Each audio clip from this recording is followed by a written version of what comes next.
Assalamualaikum warahmatullahi wabarakatuh. Selamat berjumpa kembali dengan saya Dadan Sugianto di Dadan Sugianto Channel. Maaf ya, agak berisik di sini. Saya kangen gatel mau bikin konten tapi aduh maaf sekali. Saya sibuk ya urusin yang itulah yang lebih pokok tentunya. Tapi ini gatel nggak ketahan pas kemarin ya timnas tanding sama Jepang kalah. Tapi bagi saya itu hal yang lumrah, hal yang wajar karena selain peringkat, tingkat permainan saya rasa tidak cukup jauh beda. Cuma yang jauh itu satu, memanfaatkan peluang. Kita kalah jauh itu, memanfaatkan peluang. Kalau megang bola ya nah sedikit masih agak kalah. Terus teknik cara mempertahankan bola itu dikit lah, tinggal diperbaharui. Sering ketemu karena pemain kita kebanyakan baru, jadi ya belum chemistry-nya belum seperti Jepang yang udah lama ya persiapannya. Mungkin itu aja sih. Memang harus diakui pemain diaspora ya, maaf ya. Menurut saya nggak ada sih pemain asing dan pemain diaspora. Paling ini saya juga ada merasa saudara saya yang imigrasi ke Kaledoni namanya. Jadi bagaimana kalau itu kan paman saya sama anak-anaknya. Kalau paman saya pengen jadi WNI lagi, anaknya pengen menjadi Indonesia. Ya bukan orang asing, saudara saya, makanya saya nggak anti pemain naturalisasi, apalagi ini keturunan diaspora. Masih keturunan loh, ada hubungan darah. Makanya masih aneh kalau meributkan hal itu ya. Yang pemain diaspora atau keturunan itu memang levelnya masih di bawah. Ada yang sejajar tapi kebanyakan masih di bawah.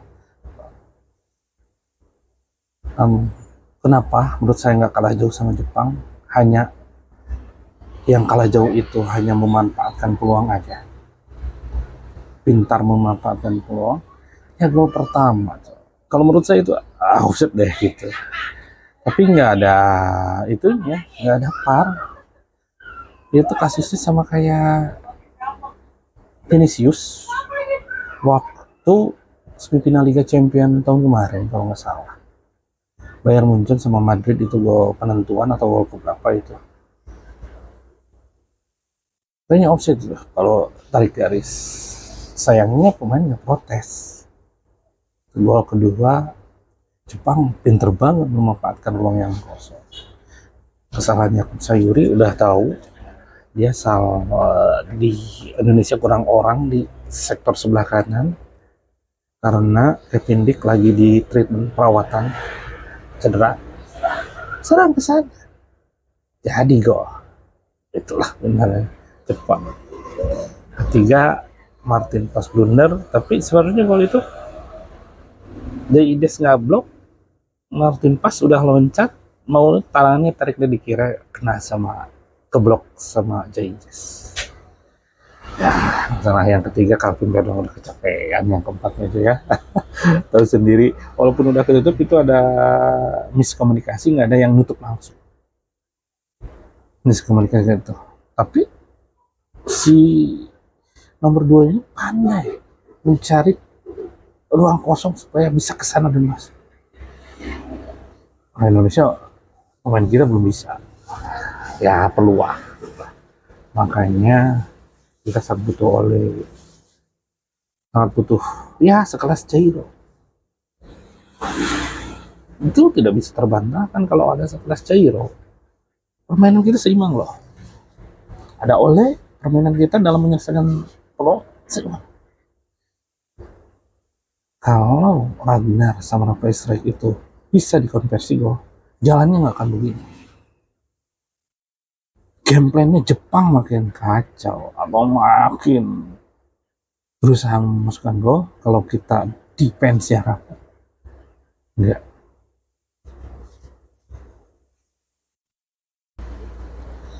Tapi udahlah lupakannya, kedepannya aja. Tapi masih ada peluang kok. Tenang aja, masih ada peluang. Masih ada peluang. Cek mic dulu, takutnya mati. Masih ada peluang, tenang aja. Tapi ya kadung apa ya, ekspektasi penggemar kita terlalu tinggi. Jepang kalah itu, aduh. Sekarang sama Arab itu peringkat 56 kalau nggak salah ke depannya. Banyak yang menargetkan menang, padahal tahu dia pula. Tapi itu tidak rasional, menurut saya tidak masuk akal. Hasil imbang aja udah bagus. Kita 130 secara komposisi pemain, kita paling 75 di atas 70. Kalau kompak bisa lah di bawah 70 dikit. Sedangkan Arab peringkat 56. Masih ada gap.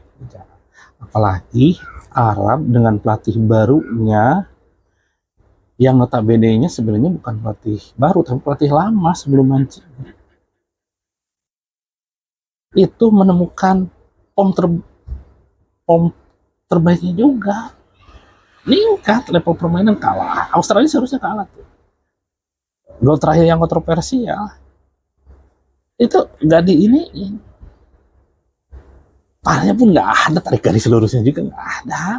Makanya itu butuh pengalaman. Kita aja kaget lawan Bahrain, ternyata orang Arab segitunya. Dikira teh berjenggot pakai pakai itu teh gimana gitu. Ternyata enggak, gitu kan? Curang. Itu karena kita belum berpengalaman, karena kita belum pernah main. Udah lama, belum pernah, udah lama nggak main.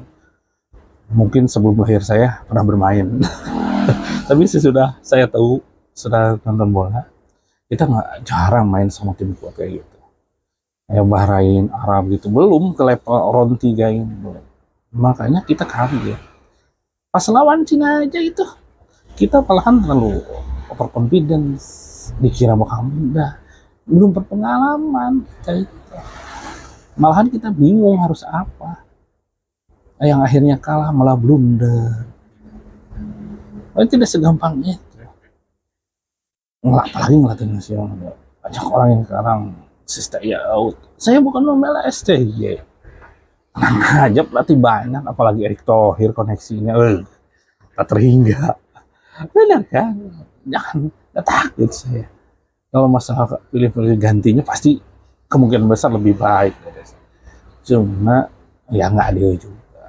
Yang kita hadapi walaupun dikasih, kalau kayak Abramovich misalkan dikasihnya ya pemain kayak Andriy Shevchenko kayak gitu kan, enggak, kebanyakan masih di bawah Jepang. Makanya kita, kalau target saya menurut akal rasional saya nih, jangan takut, harus minimal imbang lah, walaupun kalah ya gimana lagi, tapi usahakan imbang.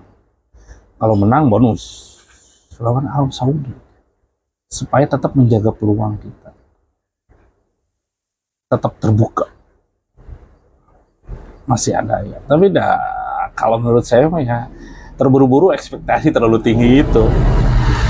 Bahkan saya kalau ya 3-4 diusahakan, kalaupun enggak saya targetnya 2030 baru itu masuk akal. Nanti Piala Asia target saya semifinal 2027, karena 3 tahun lagi lah kan, 2024, 2027, 2 tahun setengah atau 3 tahun. Itu baru saya target semifinal Piala Asia. Semifinal kalau yang senior ya. Kalau udah 23 udah yang senior. Semifinal kalau Piala Dunia 2026 ya usahakan dulu 3-4. Kalau Arab sama Arab Saudi draw, sama Bahrain harus menang, sama Cina harus menang.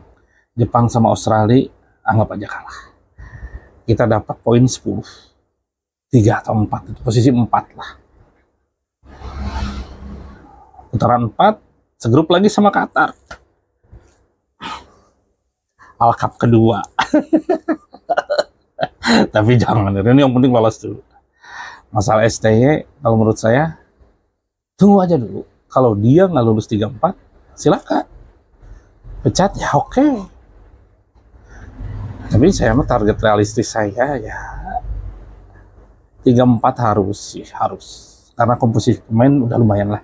Sebenarnya komposisi pemain kita udah di atas Bahrain sama Cina. Tapi kan mental juga, pengalaman juga kita belum. Tapi harus berusaha. Harus ya 3-4 gitu. Kalau nggak lulus ke putaran 4 baru silakanlah Pak Erik gimana gitu. Sama penonton menghakimi. Jangan terlalu ini. Asalnya dari pahlawan, hero, langsung zero, bahkan minus. Oh, boleh ya. Ya maksudnya jangan terlalu inilah ke orang gitu ya. Gimana ya? Kalau menurut saya secara ini juga kita belum berpengalaman, butuh waktu, bukan pesulap. Sir Alex Ferguson aja gak mau ngelatih negara, hal yang paling sulit katanya. Iya memang sulit, nyerah dia. Padahal pelatih tersukses sepanjang ya emang bisa paling sukses di Manchester United. Bilangnya seperti itu. Latih negara itu susah, ketemunya jarang. Apalagi ini pemain baru semua. Itu waktu ya, harap sama. Kalau ini ya jangan inilah, apalagi ya kalau yang nggak tahu bukannya ini ya. Ya kritik boleh saja. Tapi ya kalau bisa kritiknya masuk akal ya. Jadi ya, tapi saya optimis sih 3-4. Kita menang lawan Bahrain sama Cina. Ya seri lawan Arab. Kalau Jepang sama Australia nanti kan away, nggak aja kalah. Yang penting kalahnya jangan terlalu banyak, oke? Okay? Iya. Oke, tetap rasional ya teman-teman pendukung timnas. Jangan terlalu ini. Para pemain sudah berusaha, pelatih pun ya kalau menurut saya sudah berusaha. Walaupun mungkin di Cina waktu kemarin Cina agak blunder si pemain sama pelatih, itu karena pengalaman tadi. Ya, mereka pemain lumayan bagus tapi belum pernah main di timnas. Baru timnas junior kebanyakan, yang seniornya kan belum. Makanya dipanggil sama kita pemain diasporanya itu keturunannya. Ya, itu saja ya. Tetap rasional. Berdoa saja supaya kita bisa lolos ke putaran 4. Ya, posisi 3 atau 4 ya. Saya yakin ya. Terima kasih. Waalaikumsalam warahmatullahi wabarakatuh.